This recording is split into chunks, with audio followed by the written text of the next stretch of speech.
In Merced County, the Leadership for Life program is helping male probationers navigate the system of available services and concentrates on helping them become better fathers to their children. For the probation department, one of the keys was setting up a facility where different agencies could collaborate in dealing with the AB 109 population. When AB 109 went into effect, we had just gotten done with 3 years of budget reductions of our general fund of 35%. So we were really not in good shape, and the money coming from the state hardly even made up for the losses that we had. So we really had to get innovative. And the first thing that we did is we started looking for a venue to collaborate with the Sheriff's Department for alternative sanctions and work in the community with these higher risk offenders. But we also recognized we needed to find a facility, and what ended up is a great location for multi-agency collaboration.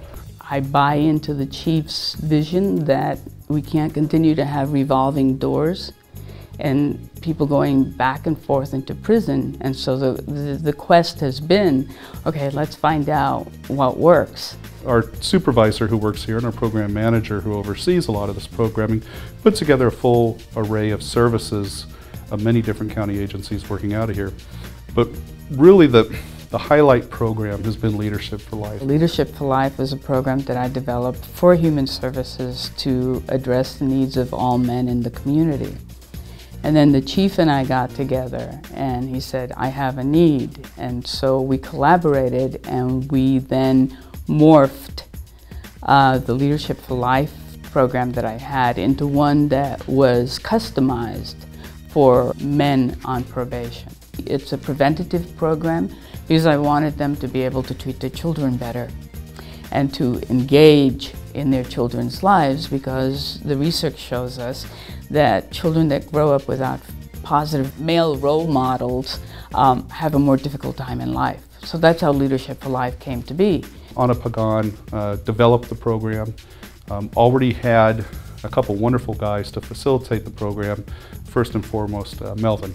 I've been incarcerated. I was incarcerated for 9.5 years. Melvin brings experience to the program. Melvin was locked up. Melvin knows how to talk the talk. I was a WEX worker, which is a work experience worker when you come up through HSA, and I was placed into the Employment and Training Center to work there. So that's where I was noticed. So when this program came about, the Leadership for Life program came about, they picked me and a couple of my other co-workers to come in and actually start the program. He has the ability to call them on their stuff and say, hey, you know, no excuses. You didn't get to where you were because you walked by a church and you helped an old lady cross the street. Something actually happened that had you in that point. Okay, so now you're out. Now what are you going to do? How are your kids going to look at you? How do you want your kids to look at you now that you're out? And the men resonate to that because he's been there. Now, in working with the chief, we split Leadership for Life in 2 different factions. One for men who do not have children and the other for men who do have children. Both of the probation programs have a heavy emphasis on what do I need to do today to stay out of jail? And what do I need to do today if you're a father to engage with my children in order to give them a positive role model and to help improve their lives. The other is, what do I have to do today and what do I have to learn in order to be a positive role model the day that I become a father? Leadership for Life grew out of a larger existing program focusing on fathers, All Dads Matter, which has gained community-wide acceptance in Merced County. The All Dads Matter Fatherhood program came out of a need where our director was really looking at a holistic approach for prevention in the child welfare system and also ways that we can support that child holistically. Our community embraced it. Our services, the community found that our services were safe, that they were effective, and they applied to the day-to-day issues that the fathers and families were dealing with here in Merced County. Lamar is sort of like a charismatic guy. He is very much accepted by the men, and he's incredibly passionate about the program. These individuals are so respected by our clients because they've been there, done that, and they've walked in those shoes. When you're locked up, you're just a number. The coordinators of the program, they speak to you as a person, not as a person that's like, okay, you're to do this and that.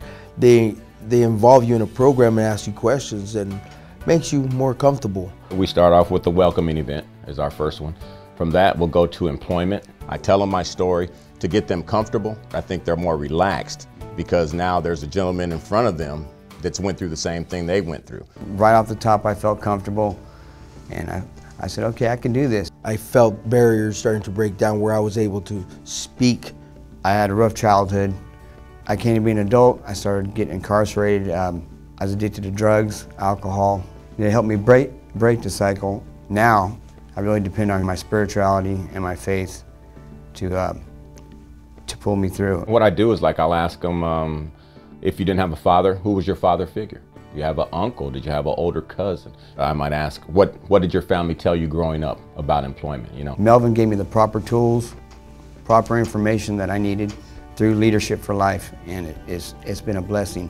These boxes are what I call a toolbox. And I asked them, if your sink broke at home, what would you do? I'd go in the garage and grab a toolbox. I said, okay, well, this is your toolbox now. When you have something that needs to be fixed with a different agency, you get your toolbox, you can pull out all the handouts, and you can use that. For every workshop, we have different information, different handouts. Through the program, I was informed of different programs that are out there, not just employment, but counseling. Health, recreation, health, nutrition, medical. We have child support. Now it's just as easy as picking up a phone and dialing a number and getting help. If I'd have had a program inside the penitentiary, it gives you a step up as far as what to expect. That was my turning point for me by myself. I said, if I'm gonna have to sit in here for all this time, I'm going to school. That's when I got my degree. And then don't get frustrated when you get out. Doors are being slammed, even if you have a degree, like I tell the guys. Just because you're an ex-felon doesn't mean that doors are slammed forever. You know, if you're willing to put into something, there is something that's gonna be returned back. You have to do janitorial work. You have to do whatever you need to do to make that money, especially if you had a family. At the time, I didn't. Now I have my 16-year-old son, so 16 years ago, another turning point. Now I have a role, you know, as a man. And I want him to know more than what I do. My dad was the great provider, excellent support system, but I really never heard him say that he loved me. And so that's what I want my son to know. It helped me get the courage to call my older son's mom. The first thing I did was I apologized to her, and we both started crying on the phone, you know? And it's just, it felt so good and such a relief off my shoulders.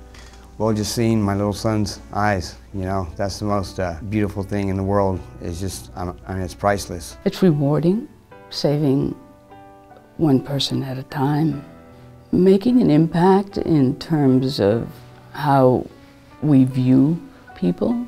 Start stepping up to the plate and being responsible as a father. That's my duty as a man. He tells me about it all the time. We talk about it. We pray for good outcomes, and we know this program's a very good program. And a lot of fathers out there need to know what this program's about and what kind of help this program could give to the fathers.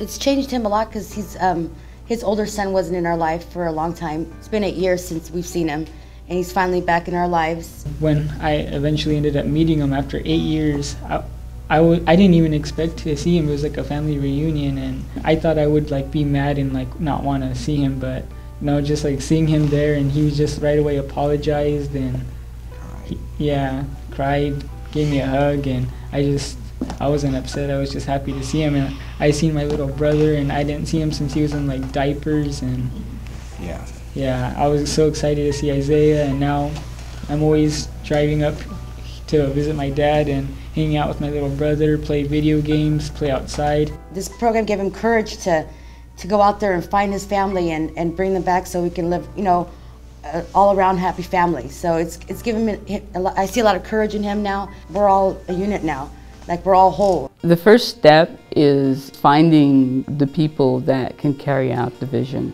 that have the energy to stand up and say, okay, this will happen, and nurture it to its full implementation. You can do it anywhere. You just need the right people. I see this program as more of an opportunity to just focus on those services that are available out in the community, getting them into those services, weaving them through the system, getting them driver's license, getting them just their basic needs. Inside every man, there's a 5-year-old. And you tap into that 5-year-old, that bruised and wounded 5-year-old So it's like me asking you, how did you want your father to be? And how do you want your child to see you? And it happens. The magic happens.